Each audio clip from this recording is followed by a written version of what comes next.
Hey guys, Darren Kelly, Coach of Wise Pods, and welcome back to another episode of my team review post round 7. And I am in a much better mood this week with my team performing quite well. The best it has performed all season, to be fair. So, scored the 22-37, which put me at a round rank of about 5,000. So, probably 4,000, 5,000 ranks above what my what my team has put up previously. So definitely flew up in the ranks this week, going up about 5,000, 5K spots. So good to see that I made that bit of a jump, and it's good to see the team actually perform for once. So uh, yeah, I guess where to start with these sort of things. I guess we'll start with what the obvious situation happened with my trades. I think that's something I need to talk about a fair bit.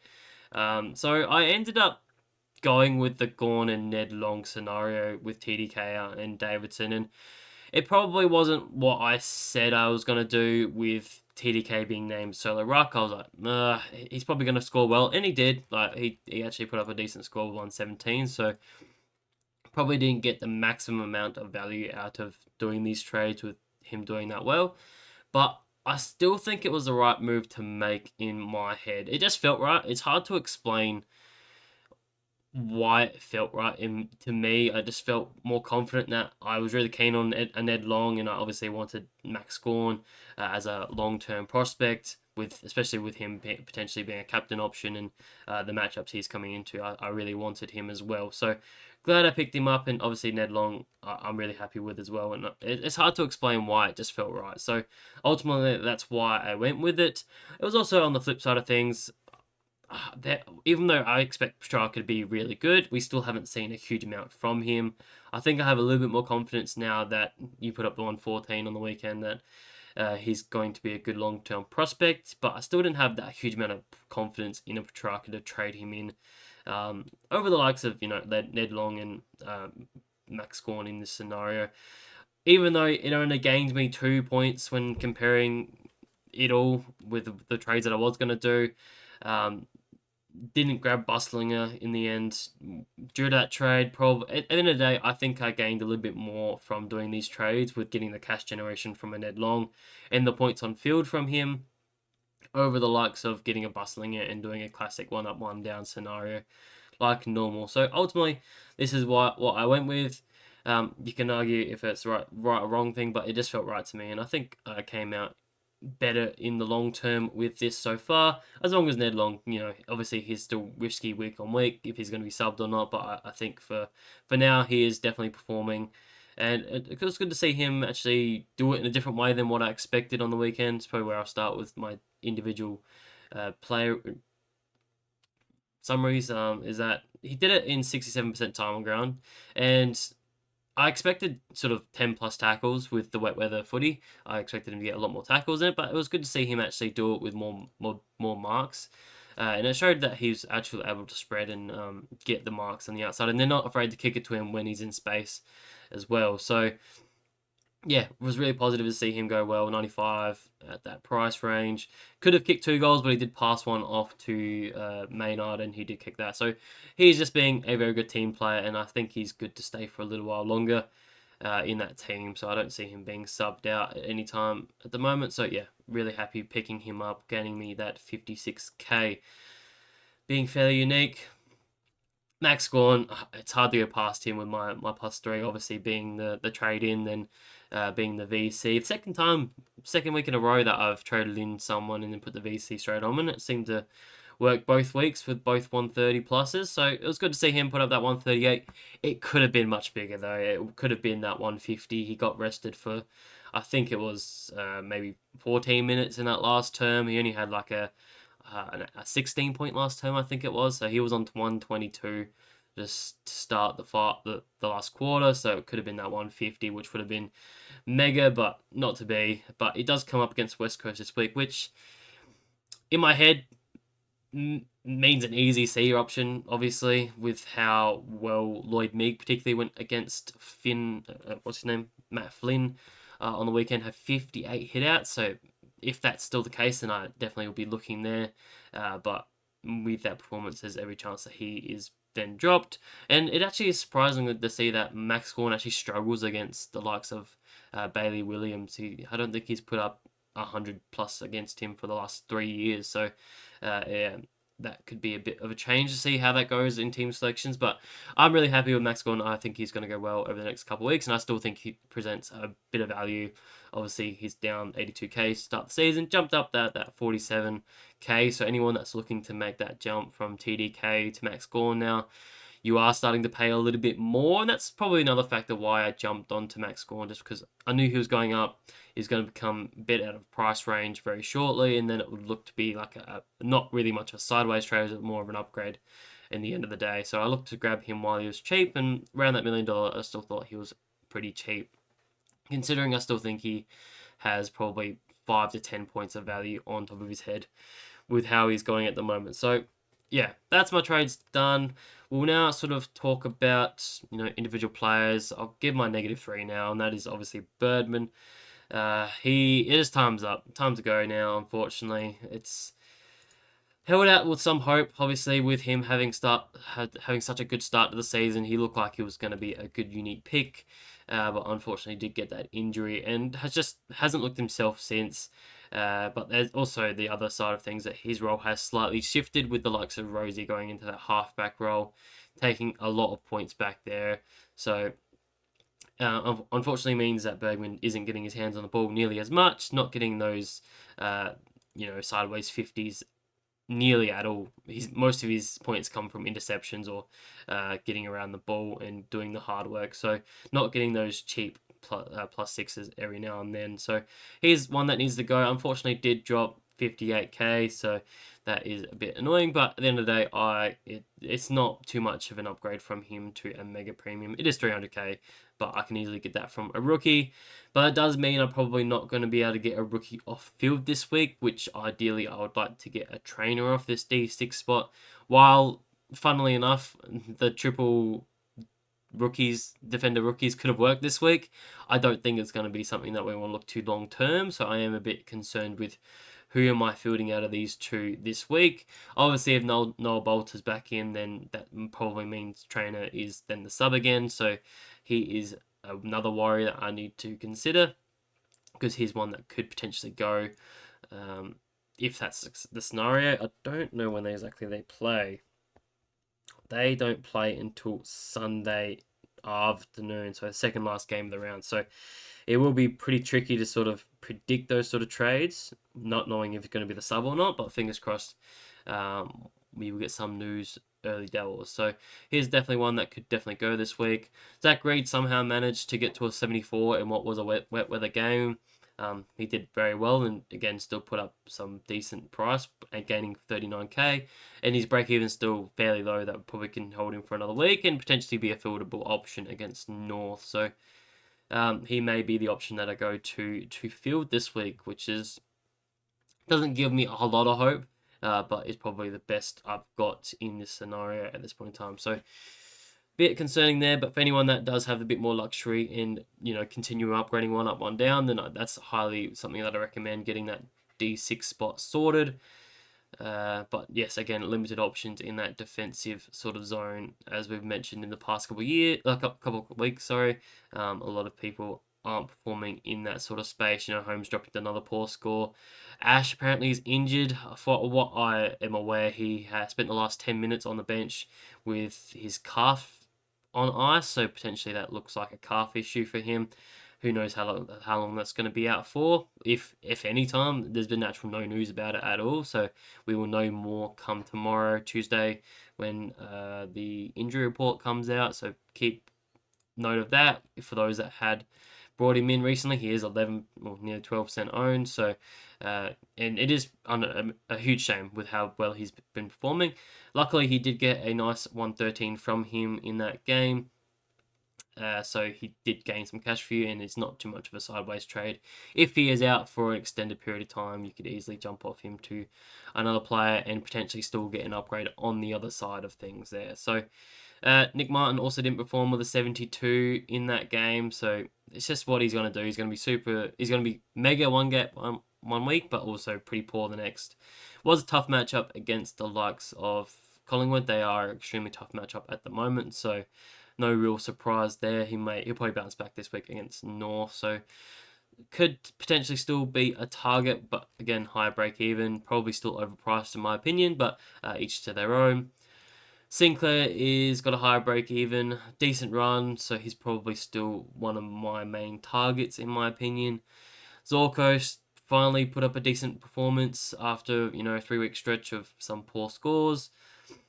Obviously, really good matchup against the likes of Saints. Comes up against Gold Coast, so they could be quite nice, and a pretty good run from there on. Then, so could be another one we could target if you're confident with him.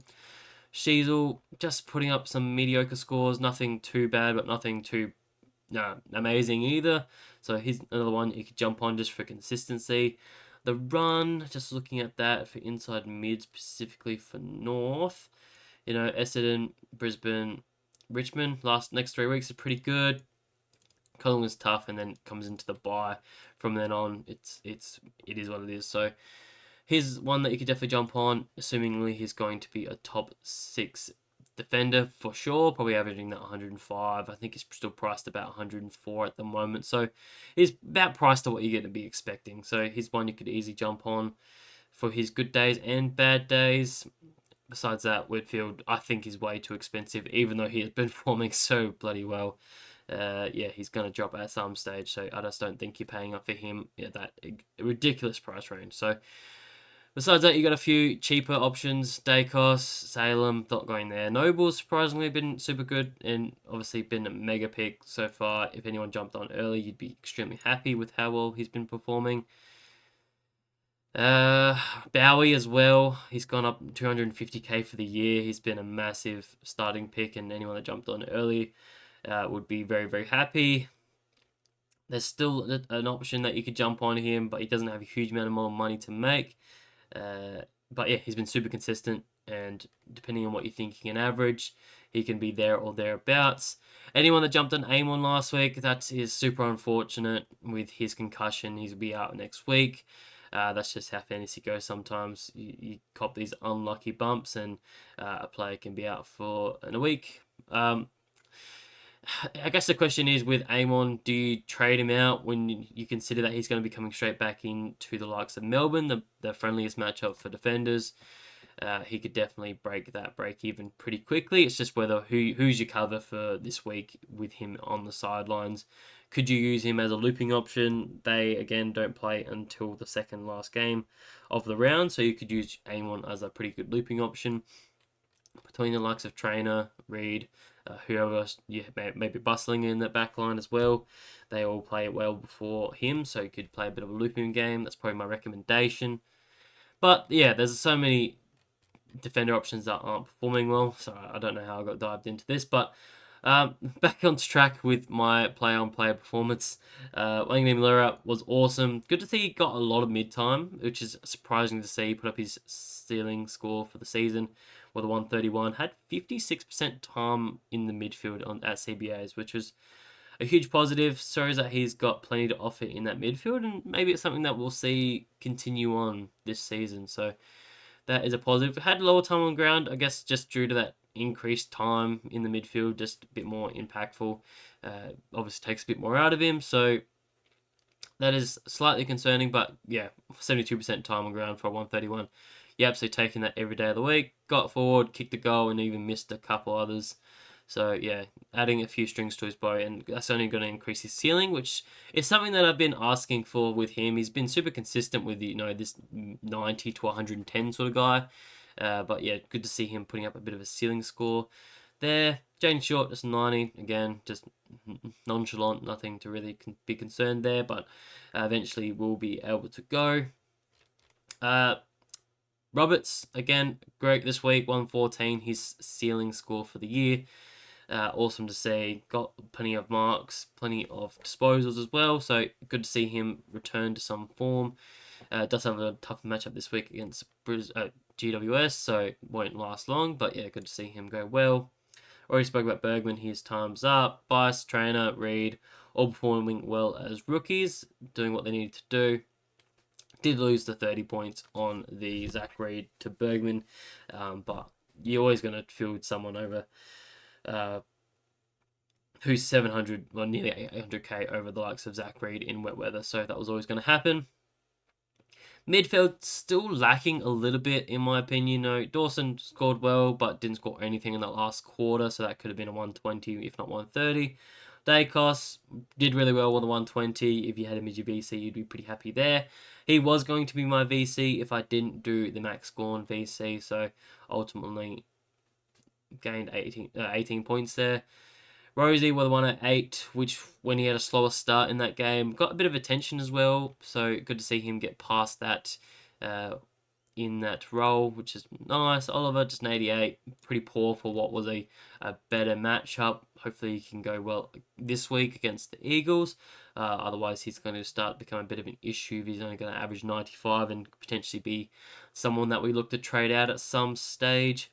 Saligo, I've spoken about him plenty of times. He is just a huge letdown at this point in time and constantly costing me points every single week at the moment. So he's potentially one that I'll jump off at some stage. I'll see what moves I can make this week, whether I can do, potentially jump off both Bergman and Saligo.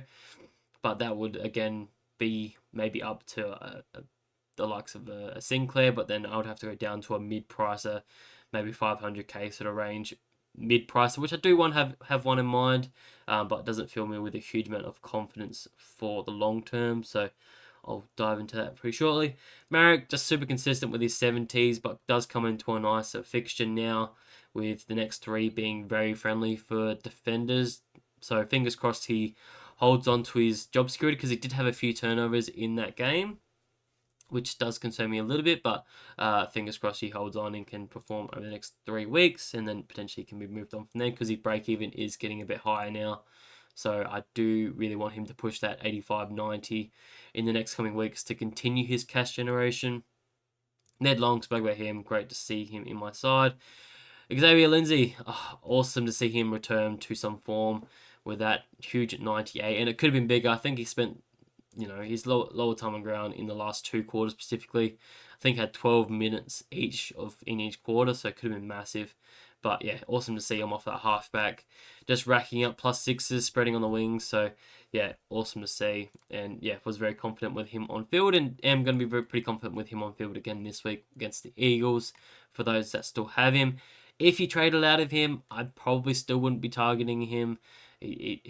As good as he is, it just doesn't feel right to be trading in 530k for a rookie that can be rested at any stage. It's very different from a different option, those other mid-priced options, maybe like a Ned Long, for example, that has a little bit more job security and a much better role than what a Lindsay that he could easily drop a 30 or 40 like he has shown in the past couple of weeks. So I don't fully agree to trade him in anymore. You traded him out, just like I said when you traded him out, I said don't look back, because this is potentially what was going to happen. So there's that one. Murphy Reed, also one that I think is time to go. Break even of 59 now, so there's every chance that he could hit that, but it's very unlikely. But it is up against St Kilda, so there's potential. So again, he'll be another consideration of a trade out if I can.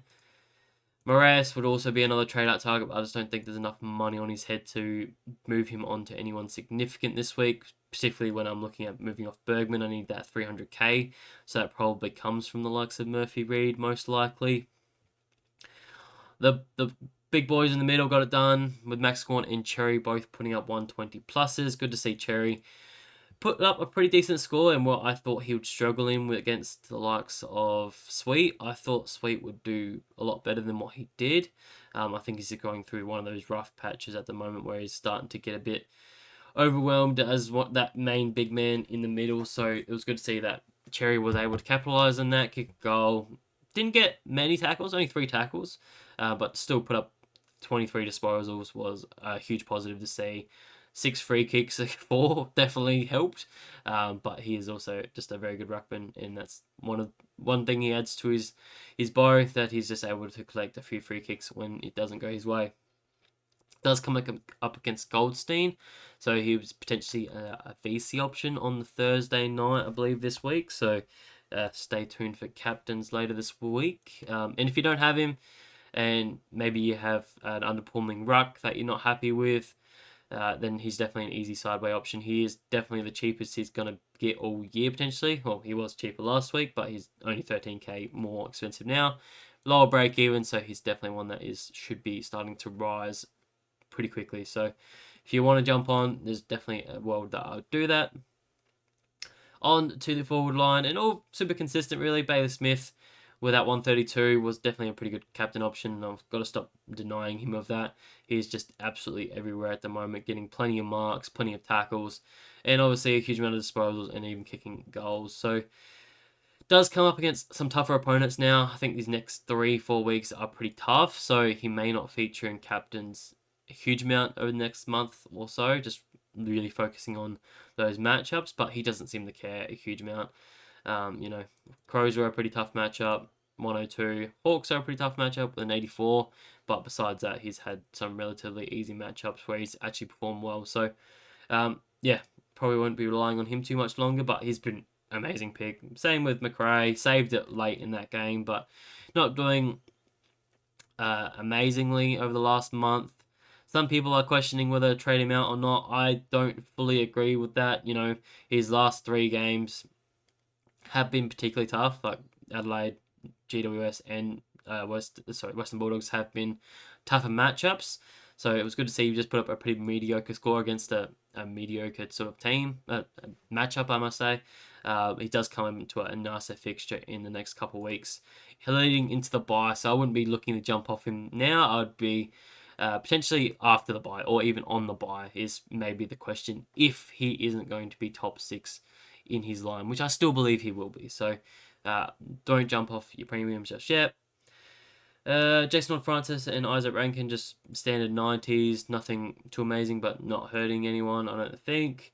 Caleb Daniel, 75, was pretty disappointing in his lowest score for the year, but against Port Adelaide, it's sort of maybe expected realistically in a tougher matchup, so he'll bounce back this week. Levi Ashcroft, it's starting to get that point where he can start to go now. His break-even's up to 61, so that's pretty much what he's been averaging for the last couple of weeks, so he can potentially go.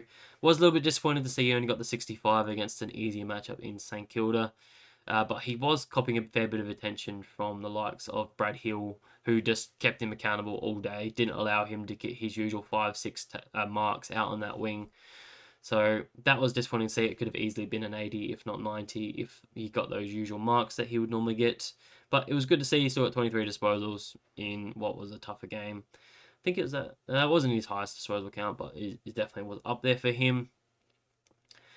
Does come up against the Gold Coast Suns, North, Melbourne next couple of weeks. So here's the one I'm pretty comfortable with fielding over the next couple of weeks. If you only have him, Lindsay, and maybe a bias on field, then I'd absolutely have no issues with you starting to fix up these sort of mid-price players that are underperforming. That's probably where my direction would be. But again, if you have that D6 issue between these two, then I'd probably be fixing up that beforehand. Unless you have a Bergman, in my example, who is seriously underperforming and role has changed. So yeah, that's probably the only way I'd do it. But ultimately, that's my team. Rookies are doing okay at the moment. It was good to see Cleary return and put up a very nice score and even went up 62k. If you didn't jump on him a couple weeks ago, it does feel a little bit late now, but with how limited rookie options are at the moment, just looking at the break-evens, no one below negative at the moment. I don't think Bice is, no, he's at 31 already. So, there's very limited options as rookie this week. Obviously, the likes of, where is he? Buslinger was maybe the option that a lot of people are looking at. And I still think he's a decent option. He started so well in that game. I think I know why I can't actually see him because I've already traded him in.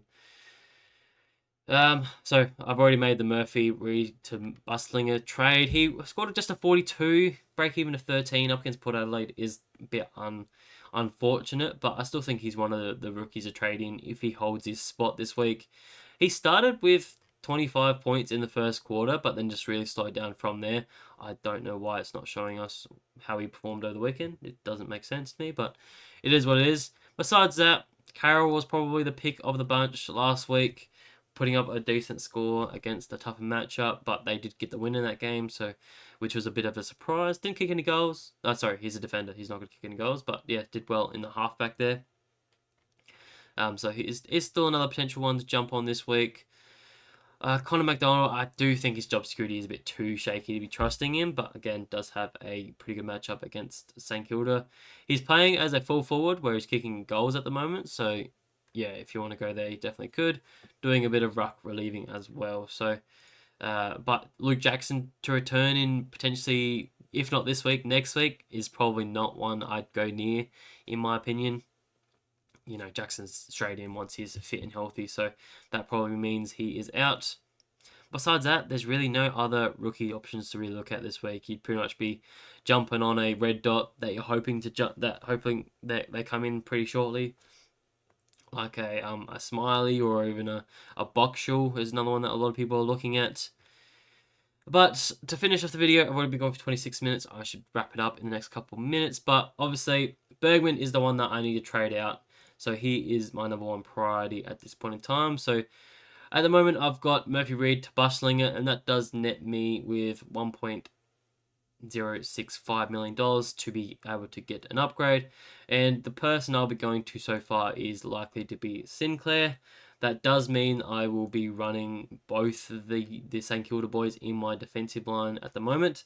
But in terms of my buy structure, I'm really heavy in the round 15 sort of area at the moment in my midfield. So there's potential that if I play my cards right, I can use Sinclair in my midfield during that week. So then I have enough cover throughout all my buys, particularly that round 13 buy when there's only 2 players in there. So I'm not really limiting my team too much during that period.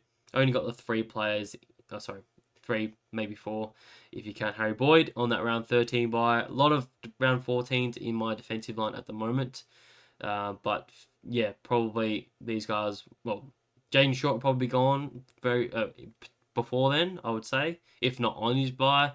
Obviously, these 2 will potentially be gone as well. No, Trainer definitely will be, but maybe we'll see how buy sort of works out, whether he's a long-term prospect or not. But my midfield, obviously Sligo will be gone by round 15. Oliver as well, more than likely will be, unless he can find some form pretty shortly. Marek obviously be gone. Pretty much all looking at these rookies, they'll be gone. Really, round 16 is my lightest buy round at the moment, so I'll probably will be starting to looking to target a few of those players. I guess I'm trying to think of who actually has that buy. Where is my buy planner? There it is. So that's Brisbane, Geelong, Essendon, and GWS. So maybe a Green could be another option. Merritt, Holmes, another good defender I could bring in potentially. And then it's like the likes of Dunkley and whatnot from Brisbane. So yeah, we'll have to look at targeting those over the next couple of weeks. But again, I'm not too concerned about buy structure just yet. I still think they'll be a lot easier than they have been in the last couple of years with only 4 teams on each buy. So that's just my thinking so far. I will do some tinkering with some other options I've looked at. There's always potential that probably should reverse these trades to make it easier for myself. I could jump off a Saligo and a Bergman this week, and that would just be a full sort of mid-price of rookie. These 2 have definitely been hurting me the most, and that again would be maybe going to Sinclair. I really like him at the moment, only leaving me 630k for a midfielder, and that would probably be Henry Hustwaite. I don't have a huge amount of confidence in it, but with the run that they have over the next couple of weeks, I still think he can go well. Scored the 74 on the weekend with 24 touches. Didn't really do a huge amount else with tackles and marks, and the role wasn't amazing. I think he had about 40% midfield time with CBA, so it wasn't an absolute sort of, he absolutely had to be in my team. If I saw him at 80% or even at 60% midfield time, then there's definitely a chance. But a 74 against the likes of West Coast Eagles, I feel like I could get very similar from a rookie at this stage, not paying that elevated price tag of 544k, and there's potential he is dropped in, 3 or 4 weeks time when the likes of Nash comes back, and the likes of who knows who else comes back. I can't remember off the top of my head. Will Day's obviously not coming back for months. They already have Warple and Newcomb in there. So I think it's really just Nash who is still 3 weeks suspension away. So it really is only a 3-week play with him. But like I said, 3 weeks play. He definitely has some very good matchups in that scenario. So his one definitely could jump on as a bit of risk. But yeah, it's very short term in my opinion. So we'll see how he goes. So that's another option I've looked at. It won't let me do it right now because of the way I've done it. But yeah, it would be an option that I can look at. So, but that is it for this video. Hopefully you had a great week of fantasy and hopefully you're flying at the moment. I know it was a rough week here and there with like Garcia owners and whatnot. I was lucky to avoid that, but ultimately, yeah, you cop bullets every season. It's alright, trade him out, and then you'll be able to either get an upgrade from him and a few other bullets here and there. So hopefully you did well, and hopefully you're flying up in the ranks and keep upgrading your side as much as you can. Until then, I will catch you in Wednesday's video for trade mode, and then from there from captain. So all the best. Thanks for very much, guys. I'll talk to you later. Bye.